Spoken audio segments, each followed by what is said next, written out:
Welcome back to Core Conversations. This is your guide on how businesses can scale up with compliant, efficient, and cost-effective Filipino remote talent.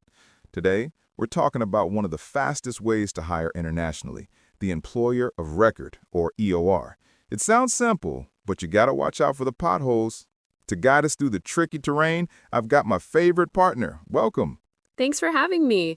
I'm excited to talk about this because choosing an EOR is like choosing a co-pilot for your global journey. You need someone reliable, not someone who's going to crash the plane with a compliance issue. Love that analogy. So, for anyone just getting started, an EOR basically takes on the legal hassle of employing someone overseas, handling payroll, taxes, and all that compliance stuff, while you manage the employee day-to-day. It's supposed to simplify things, but what's the absolute biggest red flag people miss? It's the whole reason you hire an EOR. So, red flag number one is limited compliance expertise. The biggest risk is a compliance failure. I mean, if you ask them about a specific labor law in, say, the Philippines, and their answer is vague or generic, run. A reliable EOR has a dedicated legal and compliance team. They don't outsource this core function, and they have detailed country-specific guides. If they can't show you the homework, they haven't done it. That makes total sense. You're paying them to be the expert, so they need to sound like the expert. No hedging. Exactly. Vague answers equal huge legal risks down the road. Okay, let's talk money, because this is where things get sticky. I've seen some EOR rates that look almost too good to be true. What should we look out for on the pricing front? That's red flag number two. Hidden fees and unclear pricing structures. If that base rate looks unusually low, it's probably a trap. It's the classic bait and switch. You need to demand a clear, itemized breakdown.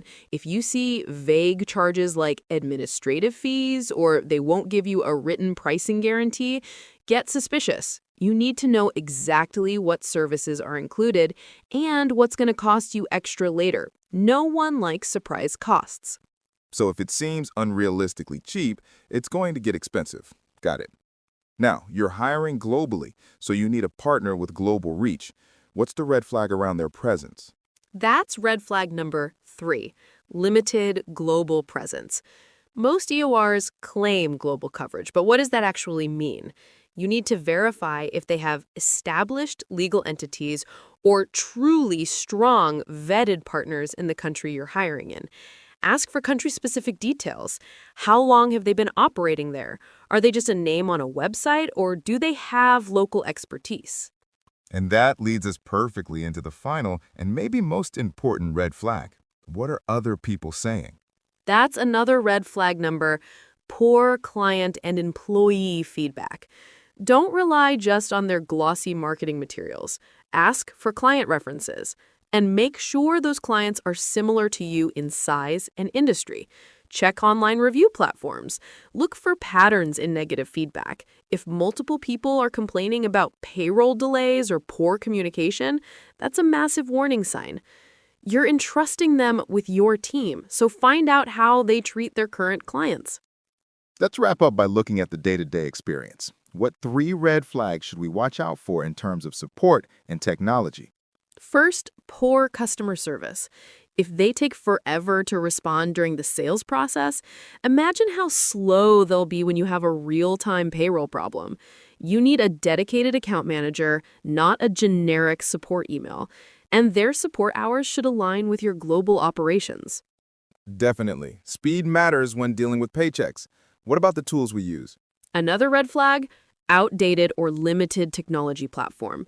Your EOR should have a modern, intuitive platform that offers great reporting and integrates with your existing HR tools.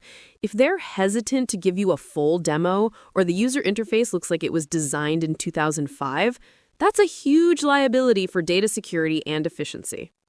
And finally, the processes themselves. That brings us to lack of transparent compliance processes. It's not enough to say they are compliant. They need to show you how. Ask them to walk you through their compliance workflow. How do they track changing regulations? How do they communicate updates to your employees? If they can't clearly explain their system, you're flying blind. This has been incredibly helpful. The takeaway is, don't chase the lowest price, chase the provider with the strongest compliance, the best tech, and the clearest processes. Exactly.